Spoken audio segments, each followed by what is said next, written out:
We are going to cross over now to our demo area because this is a big moment. When we told this guy earlier today he was going to get to play this game, he kind of freaked out in the office. I'm talking about Spyro, and Kyle Bossman is here. As we move into the next hour, that's what we're going to do. We're going to talk about a lot of other big games. We've got some live demos on set as well. We're almost done with hour 4 here. But Spyro the Dragon is here, and everyone's favorite little purple dragon has made his fiery debut on the PS1 back in 1998 from Insomniac.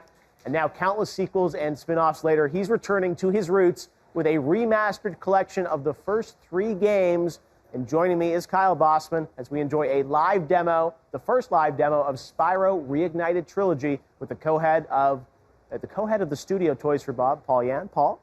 Great to see you, man. This is exciting because we've seen the trailers. Now we get to see the real gameplay. And Paul, you were kind enough to let Bossman have some fun with Spyro. So, you know, Activision had an incredible year last year remastering Crash Bandicoot. I think everyone was secretly hoping Spyro was next, and you made those hopes a reality when you announced it. So tell us a bit about Toys for Bob, you know, remastering this classic franchise. First of all, why did you guys want to do this? Because the fans have been clamoring for this. I mean, everyone's been wanting to see that ever since, like you said, when Crash came out. Everyone wanted to see this. So it was a huge opportunity for us. And this year is really important. This September is the 20th anniversary of his debut on PS1. And so we're talking about 3 generations ago. There's a huge opportunity for us to bring some modern sensibilities to this classic gameplay. This is the golden age of platformers, and it's really lovely. So I can't headbutt the dogs, right? I should not try to headbutt the dogs? Your strategy, you told me you're an expert before. I said that to everybody. Just so he could play the game. So one thing I wanted to ask about was remastering this, you know, when Spyro went in for Crash, and a lot of people were wondering, like, well, you know, how are they going to change the physics? How, like, it's, you know, there's a lot that has to go in to remastering a game. It's not just sort of, you know, up-resing it. So tell us about what work did you have to do to sort of, you know, truly remaster this? Because even now, I mean, the visual fidelity, I'm really impressed with sort of the particles and the motion blur and everything. Tell us, you know, did you really build it from the ground up again? We did. Yeah. It's a similar process with Crash. The first question we asked was, is there source material? And the answer was no. We actually reached out to the Insomniac crew, and they're not a part of this project or anything, but we did talk to them, and it was lost. That data was lost in one of their moves. That's funny, because Naughty Dog, I remember they actually did have some of the original geometry that they saved for Crash, but so you guys really, you just did off-site, basically, of like playing through the game? We had, a lot of it was by eye, but we also built a lot of custom tools that we called Spyroscope. One of our engineers, Steve at Toys for Bob, built this. So we put Spyro under a microscope, and we're actually able to extract a lot of the metrics. So there's really 2 goals that we had. On the creative side is to embellish on the visuals in a really new way, but on the mechanical side, on the design side, we want to recreate it to be exactly true and as an homage to that experience, so that all of that muscle memory of your controller, it all rushes right back.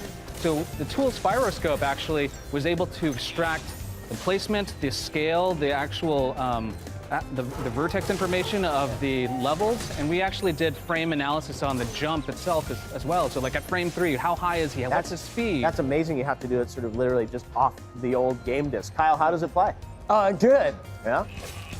We have a little bit of like through the TV, we have a little bit of like live YouTube lag, but we're doing great. I've just beat it, right? Okay, there you did it. So even with your delay, Kyle, you're still a master at the first level of Spyro. We're gonna do the second level now, though. Okay. Second level. So this is a lot more challenging. Treetops is actually really notorious. I think Cerny had a hand in making this one a little bit difficult to chain all of the... A Mark Cerny special?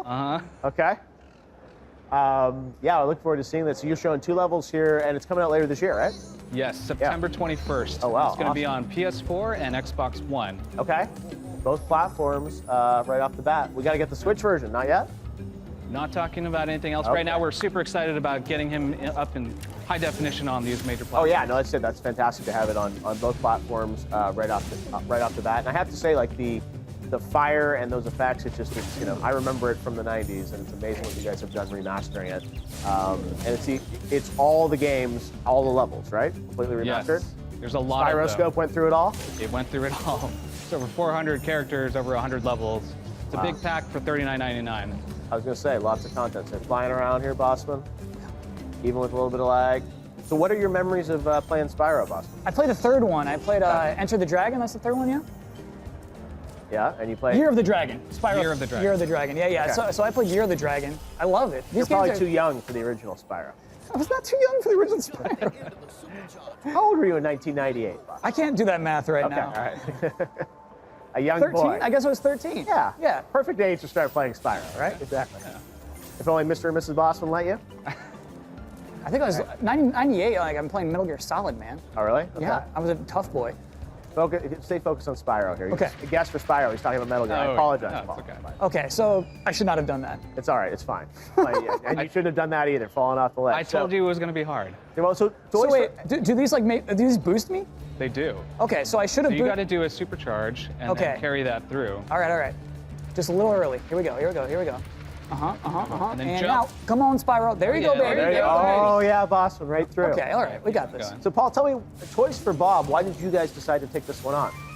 We have a long history with Spyro. Yeah. Obviously, we did the Skylanders games as well. That's right. That's true. With Spyro and Skylanders, yeah. Yes. And so when we took this one, we looked at that as two different characters. And Spyro was obviously a huge inspiration for the Skylander series. So it was really great for us to return full circle back to the original source and try to make this a new, fresh experience. The enemies look cool, man. I mean, look at these guys. Yeah. No, I love it's cartoony and fun, and it's super expressive. That's the other thing. I think it's like the level animation is there's a lot of personality to it, which again, like back in the old days, just didn't have that fidelity to be able to do some of that stuff that you guys are doing now. So it's.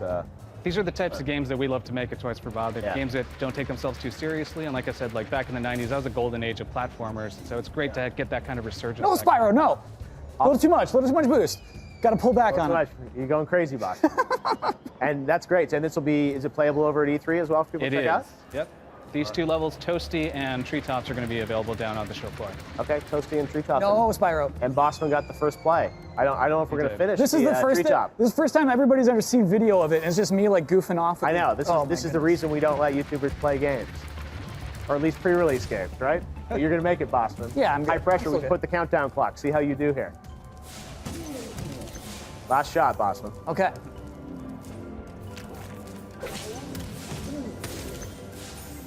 Looks incredible. Thank you. Here we go.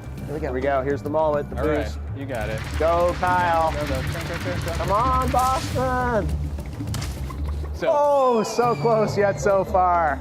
Even if you had made it, that particular jump, you need to chain about 3 different ones to actually find that. So no, I'm not going to tell you how to do that, but maybe next time. You're going to need a little bit more practice. Paul, great to see you. Thank you, Paul. Thanks. Good work, thank you, Paul. This is fun. The internet's going to love it. All right. We have just reached the end of our